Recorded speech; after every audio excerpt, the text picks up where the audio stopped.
നമസ്കാരം. നമുക്കിന്ന് April 6 അമേരിക്കക്കാർക്ക് April 6 ആവണമെങ്കിൽ നാളെ ആവണം.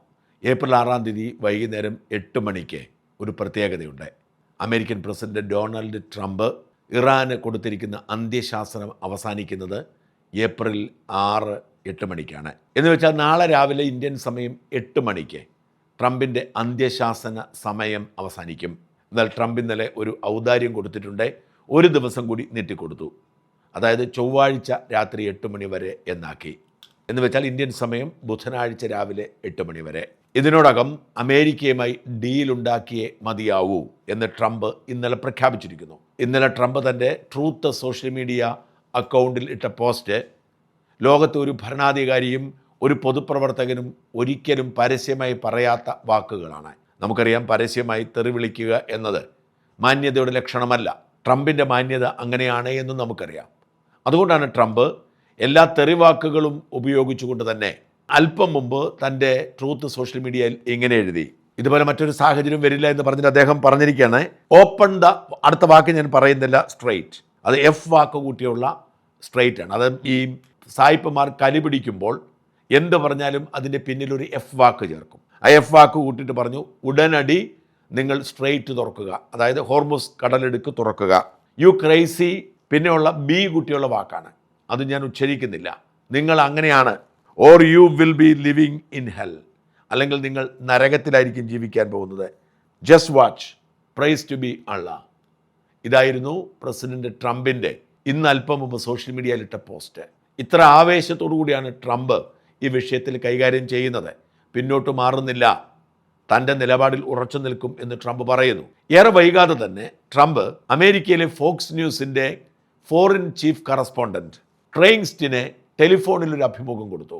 അതിൽ ട്രംപ് പറഞ്ഞത് ചൊവ്വാഴ്ച പവർ പ്ലാന്റ് ഡേ ആയിരിക്കും, ബ്രിഡ്ജ് ഡേ ആയിരിക്കും, എല്ലാം ചുരുട്ടിക്കൂട്ടി ഒതുക്കും എന്നാണ് പറഞ്ഞത്. അതിശക്തമായ ആക്രമണം നടത്തും, ഇറാൻ്റെ പാലങ്ങൾ തകർക്കും, പവർ പ്ലാന്റുകൾ തകർക്കും, എന്തെല്ലാം ഉപദ്രവം ഇറാന് ചെയ്യാൻ പറ്റുമോ അതെല്ലാം ചെയ്യും എന്ന് ട്രംപ് പ്രഖ്യാപിച്ചു. ഇതിനോടകം പല പാലങ്ങളും ട്രംപ് തകർത്തിട്ടുണ്ട്. ഇറാനിലെ ഏറ്റവും ഉയരം കൂടിയ പാലം പോലും തകർത്തു, 8 പേർ കൊല്ലപ്പെടുകയും ചെയ്തു. എന്നാൽ ഇനി ഒരു വിട്ടുവീഴ്ചയുമില്ല. ചൊവ്വാഴ്ച അവസാനത്തെ ദിവസമാണ്. അന്ന് രാത്രിയിൽ ഒരു ഡീലിനും അവർ തയ്യാറായില്ലെങ്കിൽ തച്ചുടയ്ക്കും എന്ന് ട്രംപ് പ്രഖ്യാപിച്ചു. ട്രംപിന് മുമ്പിൽ മറ്റ് വഴികളൊന്നുമില്ല എന്നതാണ് വാസ്തവം.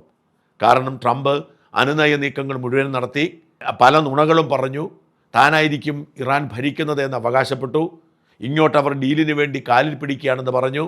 അങ്ങനെ ട്രംപ് ഏകപക്ഷീയമായി പല നുണകളും പറഞ്ഞ് എല്ലാ അർത്ഥത്തിലും ഇത് പരിഹരിക്കാൻ ശ്രമിച്ചിട്ട് നടന്നില്ല. ഒടുവിൽ യുദ്ധം അവസാനിച്ചു, എല്ലാം തീർന്നിരിക്കുന്നു, ജയിച്ചിരിക്കുന്നു എന്ന് പ്രഖ്യാപിച്ചതിന് തൊട്ട് പിന്നാലെയാണ് അമേരിക്കയുടെ 2 യുദ്ധവിമാനങ്ങൾ ഇറാൻ തകർത്തത്. യുദ്ധം എങ്ങനെ അവസാനിപ്പിക്കുക എന്നതിനെക്കുറിച്ച് ആർക്കും ഒരു ധാരണയില്ല, പ്രത്യേകിച്ച് ട്രംപിന്. ഈ പശ്ചാത്തലത്തിൽ ട്രംപ് അവസാനത്തെ മരണക്കളിക്ക് ഇറങ്ങുമെന്ന് ഉറപ്പായിരുന്നു. ആ മരണക്കളിയുടെ മുന്നറിയിപ്പാണ് ഇപ്പോൾ കൊടുത്തിരിക്കുന്നത്. ഇറാൻ്റെ പ്രതികരണം വിചിത്രമായിരുന്നു. ട്രംപ് പുലഭ്യം പറയുന്നു, മാനസികമായി എന്തോ തകരാറുള്ളയാളാണ്, അതുകൊണ്ട് അതിനൊന്നും മറുപടി പറയേണ്ടതില്ല എന്നാണ് ഇറാൻ പ്രതികരിച്ചത്. ഒരു തരത്തിലുള്ള ചർച്ചയ്ക്കും ഇറാൻ വഴങ്ങിയിട്ടില്ല എന്ന് മാത്രമല്ല, ഹോർമുസ് കടലെടുക്ക് തുറന്നു പ്രവർത്തിക്കുന്ന സാഹചര്യമേ ഇല്ല. ഇനി ഒരിക്കലും ഹോർമുസ് പഴയതുപോലാവില്ല. യുദ്ധം അവസാനിച്ചാലും ശത്രു രാജ്യമായ അമേരിക്ക കീഴടങ്ങിയാലും ഹോർമുസിൻ്റെ നിയന്ത്രണം തങ്ങളുടെ കയ്യിലായിരിക്കും എന്ന് ഇറാൻ പ്രഖ്യാപിച്ചു. ഇതോടുകൂടി ട്രംപിൻ്റെ മുമ്പിലുള്ള ഏക വഴി അന്തിമയുദ്ധം പ്രഖ്യാപിച്ച് ഇറാനിൽ സർവനാശം വരുത്തുകയാണ്.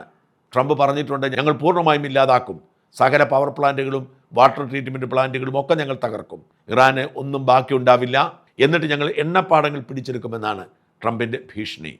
അതിലേക്ക് ട്രംപിന് നീങ്ങേണ്ടി വരും. ട്രംപിന് ആത്മവിശ്വാസം നൽകുന്നത് അമേരിക്കൻ യുദ്ധവിമാനം ഇറാൻ തകർത്തപ്പോൾ അവിടെ പെട്ടുപോയ, ഇറാൻ മണ്ണിൽ പെട്ടുപോയ അമേരിക്കൻ വൈമാനികനെ രക്ഷിച്ചെടുത്തു എന്നിടത്താണ്.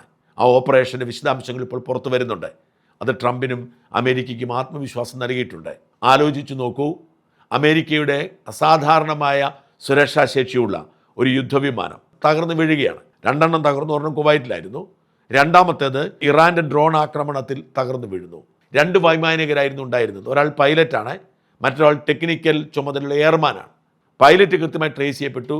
ഞൊടിയിടയിൽ അമേരിക്കയുടെ സ്പെഷ്യൽ ഫോഴ്സ് എത്തി അവരുടെ പ്രത്യേക ഹെലികോപ്റ്റർ രക്ഷിച്ചിട്ട് പോയി. എന്നാൽ മറ്റേയാൾ ട്രേസ് ചെയ്യാൻ കഴിഞ്ഞില്ല. അതാണ് ആശയക്കുഴപ്പമുണ്ടാക്കിയത്. ഇറാൻ്റെ ഭൂപ്രദേശത്താണ് വീണതെന്ന് ഓർക്കണം. അവിടെയുള്ള നാട്ടുകാരോട്, പ്രത്യേകിച്ച് ട്രൈബ്സിനോട് അടിയന്തരമായി നിങ്ങൾ ഇയാളെ തെരഞ്ഞു പിടിക്കൂ എന്ന് ഇറാൻ പറയുന്നു. $60,000 അമേരിക്കൻ അവർക്ക് പ്രതിഫലം പ്രഖ്യാപിക്കുന്നു. ഇറാൻ സൈനിക സംഘം മുഴുവൻ തെരച്ചിലിനിറങ്ങുന്നു. അവിടെ എവിടെയോ കുടുങ്ങിപ്പോയ ഈ സൈനികനെയാണ് അമേരിക്ക തന്ത്രപൂർവ്വം രക്ഷിച്ചെടുത്തത്. അതെങ്ങനെ രക്ഷിച്ചു എന്നതിൻ്റെ വിശദാംശങ്ങൾ ഇന്ന് പുറത്തേക്ക് വന്നിട്ടുണ്ട്. അസാധാരണമായ അമേരിക്കൻ സൈനിക ശേഷിയുടെ ഉദാഹരണമായി ഇത് വാഴ്ത്തപ്പെടും. അമേരിക്കയുടെ സൈനിക ചരിത്രത്തിലെ ഏറ്റവും സങ്കീർണവും എന്നാൽ ഏറ്റവും വിജയകരവുമായ റെസ്ക്യൂ ഓപ്പറേഷനായിരുന്നു നടന്നത്.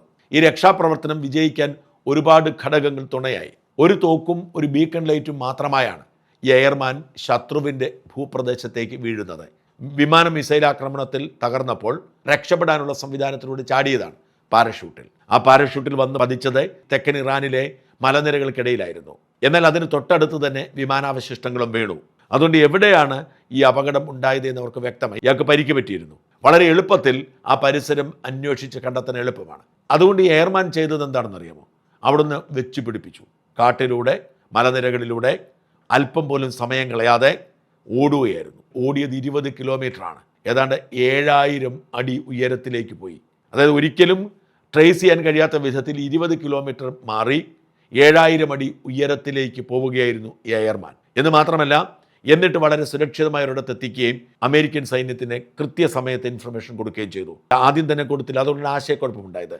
കാരണം എന്താണെന്ന് വെച്ചാൽ ഈ കമ്മ്യൂണിക്കേഷൻ ഇറാന് ലഭിക്കാൻ പാടില്ല, പ്രത്യേകിച്ച് ബീക്കൺ ലൈറ്റും മറ്റും ഉപയോഗിക്കുമ്പോൾ. അങ്ങനെ അവർ എത്തിച്ചു. CIA ചെയ്തത് എന്തെന്ന് വെച്ചാൽ ഇയാളെ രക്ഷിച്ചു എന്നൊരു തോന്നലുണ്ടാക്കുന്നു. ആ തോന്നലുണ്ടാക്കി ഇറാൻ സൈന്യത്തിന് ആശയക്കുഴപ്പമുണ്ടാക്കുന്നു. എന്നിട്ട് 100 കണക്കിന് ഡ്രോണുകളും 100 കണക്കിന് വിമാനങ്ങളും 100 കണക്കിന് സ്പെഷ്യൽ ഫോഴ്സുമാണ് സ്ഥലത്തേക്ക് പാഞ്ഞത്. അതിന് മുന്നോടിയായി ഈ സൈനികൻ എവിടെയാണ് ഹൈഡ് ചെയ്യുന്നത് എന്ന് കണ്ടെത്തി അതിന് 3 കിലോമീറ്റർ ചുറ്റളവ് ഇവർ സംരക്ഷിത വലയമാക്കി അമേരിക്കൻ സേന. അമേരിക്കയുടെ MQ-9 ഡ്രീപ്പർ ഡ്രോണുകളാണ് നിരീക്ഷണം നടത്തിയത്. എന്നിട്ട് ഈ 3 കിലോമീറ്റർ ചുറ്റളവിൽ ആര് വന്നാലും, അത് അമേരിക്കൻ സൈന്യമാവണമെന്നില്ല, ജീവനുള്ള എന്ത് കണ്ടാലും വെടിവെച്ച് ചുട്ടുകരിക്കാൻ തീരുമാനിച്ചു. ഈ 3 കിലോമീറ്റർ ചുറ്റളവിൽ പൂർണ്ണമായും അവർ കത്തിച്ചു കളഞ്ഞു എന്ന് പറയേണ്ടി വരും. ഒരാൾക്കും അങ്ങോട്ട് വരാൻ കഴിയാത്ത സാഹചര്യം ഒരുക്കി. അപ്പോൾ തന്നെ ഇറാന് മനസ്സിലായി ഈ പരിസരത്തുണ്ടെന്ന്, പക്ഷെ അങ്ങോട്ട് അടുക്കാൻ പറ്റില്ല. ഏത് വന്നാലും, ഡ്രോൺ വന്നാലും, വിമാനങ്ങൾ വന്നാലും, മനുഷ്യർ വന്നാലും, ആദിവാസികൾ വന്നാലും ചുട്ടുകരിക്കാനുള്ള സംവിധാനമൊരുക്കി. അമേരിക്കൻ സേനയുടെ പ്രത്യേക ഹെലികോപ്റ്ററുകൾ അവിടെ വട്ടമിട്ട് പറക്കുകയാണ്. ഈ ഹെലികോപ്റ്ററുകളെ ആക്രമിക്കാനുള്ള എല്ലാ ശ്രമങ്ങളെയും, എല്ലാ ഡ്രോണുകളെയും മിസൈലുകളെയും അവർ തകർക്കുന്നു. അങ്ങനെ ആ 3 കിലോമീറ്ററിൻ്റെ നിയന്ത്രണം പൂർണ്ണമായും അമേരിക്കൻ സേന കൈവശപ്പെടുത്തുകയാണ്. ഇറാൻ സേനയ്ക്ക് അറിയാം ഇവിടെ ഇത് സംഭവിക്കുന്നത്, എന്നാൽ അവിടേക്ക് അടുക്കാൻ കഴിയാത്തൊരു സാഹചര്യം ഒരുക്കി. ഈ സ്പെഷ്യൽ ഫോഴ്സ് എത്തിയതിൻ്റെ വിശദാംശങ്ങളും പിന്നീട് വ്യക്തമായിട്ടുണ്ട്. ഇറാനിലെ ഈ പരിസര പ്രദേശത്തുള്ള ഒരു മരുഭൂമിയിലാണ് ഇവർ വന്ന് ലാൻഡ് ചെയ്തത്. മരുഭൂമിയിലേക്ക് സ്പെഷ്യൽ ഫോഴ്സുകൾ വന്നു, മരുഭൂമിയിലേക്ക് ഹെലികോപ്റ്ററുകൾ താണു. പക്ഷേ അവിടെ വന്ന് ഇവരുമായി പോകാനുള്ള വാഹനങ്ങൾ ആ മണ്ണിൽ താണുപോയി. പിന്നീട് പുതിയ വാഹനങ്ങൾ എത്തേണ്ടി വരുന്നു. ഈ സമയത്തൊന്നും അമേരിക്കയുടെ സ്പെഷ്യൽ ഫോഴ്സ് ലാൻഡ് ചെയ്യുന്നത് എവിടെയാണെന്നുള്ള ഒരു ധാരണ പോലും അവർക്ക് കിട്ടിയില്ല. അത്ര സുരക്ഷിതമായി തന്നെ മരുഭൂമിയിൽ വന്ന് ലാൻഡ് ചെയ്ത് അവിടുത്തെ മണൽത്തരികളെ അതിജീവിച്ചാണ് അവിടെ നിന്നും 100 കണക്കിന് സ്പെഷ്യൽ ഫോഴ്സുകാരും ഹെലികോപ്റ്ററുകളും വിമാനങ്ങളും ഡ്രോണുകളും ഒക്കെ ഓപ്പറേഷൻ്റെ ഭാഗമായി പറന്നുപോയത്. അമേരിക്കൻ സേനയുടെ ആത്മവിശ്വാസം ഉയർത്തിക്കാട്ടുകയും ഇറാനുമായുള്ള യുദ്ധത്തിൽ പ്രതിസന്ധി നേരിട്ടുകൊണ്ടിരിക്കുന്ന അമേരിക്കയ്ക്ക് ഒരു നേട്ടമുണ്ടാവുകയും ചെയ്ത സംഭവമായി ഇത് മാറി. എന്തായാലും സൈനിക ചരിത്രത്തിലെ അസാധാരണമായ ഒരു റെസ്ക്യൂ ഓപ്പറേഷനാണ് അമേരിക്ക വിജയിച്ചത്. ഇത് ഇറാന് വലിയ നാണക്കേടുമായി. അവരുടെ ഭൂപ്രദേശത്തു നിന്നും തിരിച്ചു പിടിച്ചുകൊണ്ടുപോയി രക്ഷപ്പെടുത്തിക്കൊണ്ടുപോയി എന്നത് ഇറാന് നാണക്കേടാണ്. ആ എയർമാൻ ഇറാന് കിട്ടിയിരുന്നെങ്കിൽ യുദ്ധം മറ്റൊരു വഴിയിലേക്ക് തിരിയുമായിരുന്നു. എന്തായാലും അമേരിക്കൻ സേനയുടെ അസാധാരണമായ രക്ഷാപ്രവർത്തനമാണ് ഈ ദിവസങ്ങളിൽ ലോകത്തെ ഏറ്റവും ചൂടൻ വാർത്ത.